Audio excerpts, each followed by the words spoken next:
नमस्कार, कान्तिपुर समाचारमा स्वागत छ। म रुबिना थापा। सुरु गरौँ अहिलेका मुख्य समाचारबाट। काठमाडौँ र सन्धपाल्चोकमा भएका सवारी दुर्घटनामा 4 जनाको मृत्यु, 16 जना घाइते।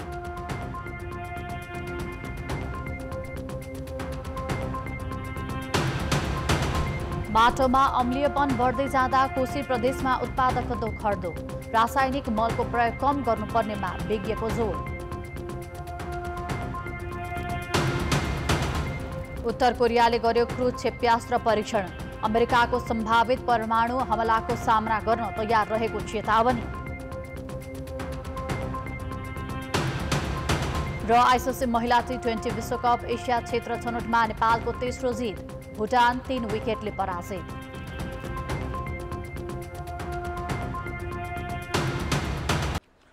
सन्धपाल्चोकको सुनकोशी गाउँपालिका 7 स्थित 5 किलोमा भएको सवारी दुर्घटनामा 2 जनाको मृत्यु भएको छ, 4 जना घाइते भएका छन्। दोलखाबाट सन्धपाल्चोकको खाडी चौर हिँडेको जीप गैराती 2 बजे लामो साँघु जिरी सडक खण्डमा दुर्घटनाग्रस्त भएको हो। दुर्घटनामा चालक उत्तम राज महर्जन र बलबहादुर खत्रेको घटनास्थलमै मृत्यु भएको जिल्ला प्रहरीले जनाएको छ। घाइतेको धुलीखेल अस्पतालमा उपचार भइरहेको छ।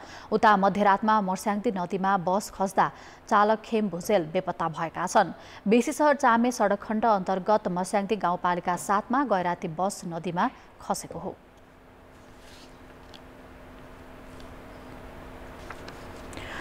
काठमाडौँको पेप्सी खोलामा भएको सवारी दुर्घटनामा 2 जनाको मृत्यु भएको छ, 12 जना घाइते भएका छन्।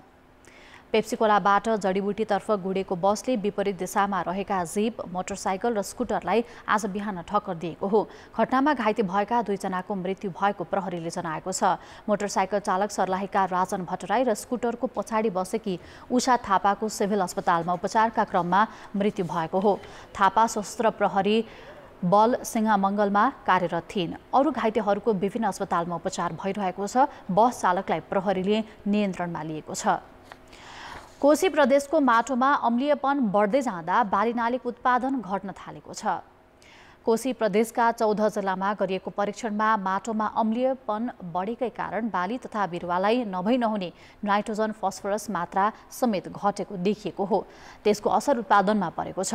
रासायनिक मल र विषादीको बढ्दो प्रयोगले अम्लीयपन धेरै पाइएको छ। मल खादको हिसाबले पनि हामीले असन्तुलित मल प्रयोग गर्दा माटो बिग्रिँदै जाने, उत्पादनमा हामीले उत्पादन पनि कम हुने र यसबाट उत्पादन भएका वस्तुहरू त्यो कतिपय वस्तुहरू विषाक्त पनि हुन्छ। त्यो विषाक्तको अवस्था पनि हामीले उपभोग गर्नुपर्छ।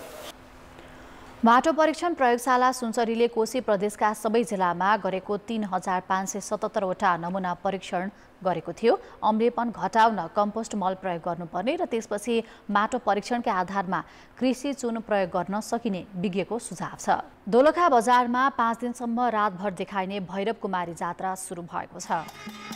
युद्धको शैलीमा बाजागाजा सहित भैरव र कुमारी जात्रा मनाउने चलन छ। 32 जना मिलेर दोलखाको टोल डबलीमा नाचेर यो जात्रा 5 दिनसम्म मनाइन्छ। मध्यरातमा देखाइने भैरव र कुमारी जात्रा 500 वर्ष अघिको हो। विभिन्न मनोकांक्षा पूरा हुने जनविश्वासमा दोलखाका महिलाहरूले व्रत बसी भैरव र कुमारी नाचको दर्शन गरेपछि रातमा प्रसाद ग्रहण गर्ने चलन छ।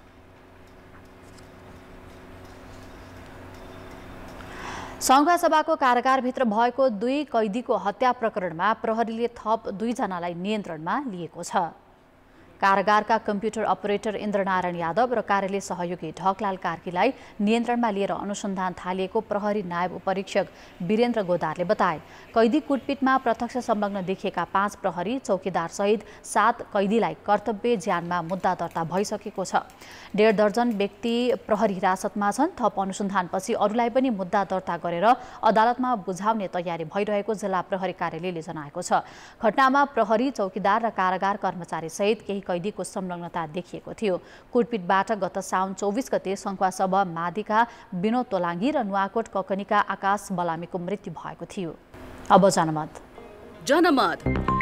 संसदीय समिति थप गर्ने तयारीलाई के भन्ने? 1 खर्च बढाउने मेलो, बी भागबण्डाको राजनीति र सी आवश्यक भएन। जनमतको अन्तिम परिणाम साँझ 8 बजेको कान्तिपुर समाचारमा प्रसारण गर्नेछौँ। कृपया NEWS न्युज स्पेस AB वा C टाइप गरी 34001 मा SMS गरी आफ्नो मत व्यक्त गर्नुहोला। जनकपुर धाम उपमहानगरपालिकाले छाडा पशु चौपायाको व्यवस्थापन गर्न गौशाला बनाए पनि छाडा पशु चौपायाको व्यवस्थापन प्रभावकारी हुन सकेको छैन।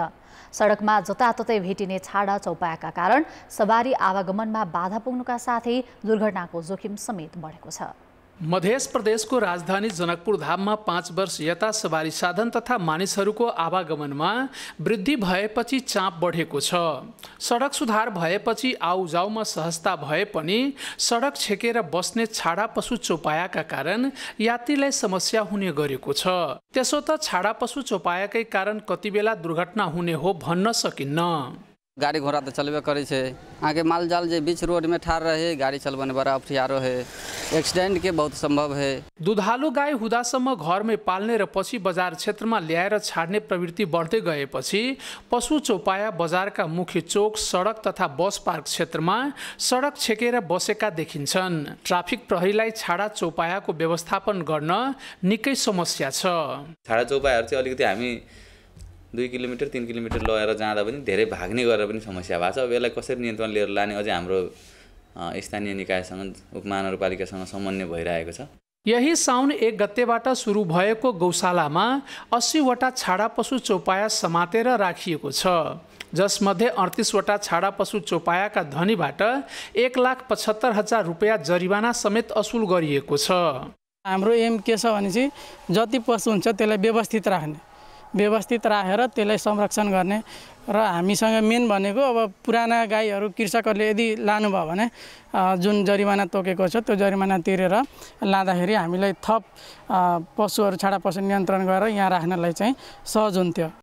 जनकपुर धाम उपमहानगरले स्वच्छ नगर बनाउन तथा छाडा पशु चौपायाबाट हुन सक्ने दुर्घटना न्यूनीकरणको लागि 86 लाखको लागतमा 100 छाडा पशु चौपाया राख्ने क्षमताको गौशाला समेत निर्माण गरेको छ। रेखदेखको लागि पशु चिकित्सक सहित 7 जना कर्मचारी खटाइएको उपमहानगरको गौशाला व्यवस्थापनमा मासिक 10 लाख रुपियाँ भन्दा बढी रकम खर्च हुन्छ, तर पनि जथाभावी छाड्ने पशु चौपाया नियन्त्रण हुन सकेको छैन। जरिवाना तिरेर ल्याउनु भयो अनि फेरि छोडिदिने। अब यो सिलसिला कसरी खत्तम गर्ने भन्ने अलिकति जनतालाई चेतनशील बनाउने अवस्थामा पनि हामी लागिरहेछौँ।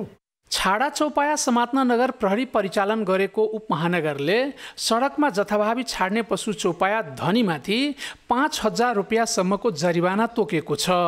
कान्तिपुर समाचारका लागि अमरकान्त ठाकुर, जनकपुर धाम, धनुषा। कृत्रिम गर्भाधानबाट पशुपन्छीको नस्ल सुधार र वृहलाई संरक्षण गर्न कर्णाली प्रदेश सरकारले तरल नाइट्रोजन प्लान्ट स्थापना गर्ने प्रक्रिया अघि बढाएको छ।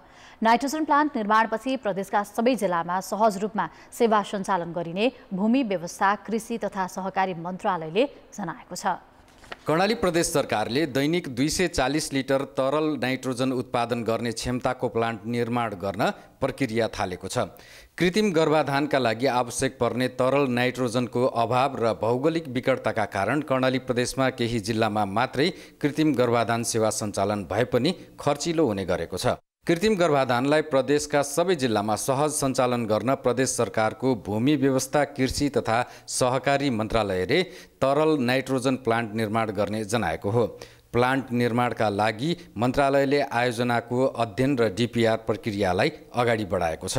पशुहरूको वीर्यलाई चाहिँ संरक्षण गर्ने र चाहिँ कृत्रिम गर्भाधानमा प्रयोग गर्ने उद्देश्यले हामीले चाहिँ तरल नाइट्रोजन प्लान्ट स्थापना गर्ने, तरल नाइट्रोजन उत्पादन गर्ने र चाहिँ विभिन्न जिल्ला र पालिकाहरूमा पठाउने उद्देश्यका लागि हामीले तरल नाइट्रोजन प्लान्ट स्थापना गर्न खोजेका हौँ।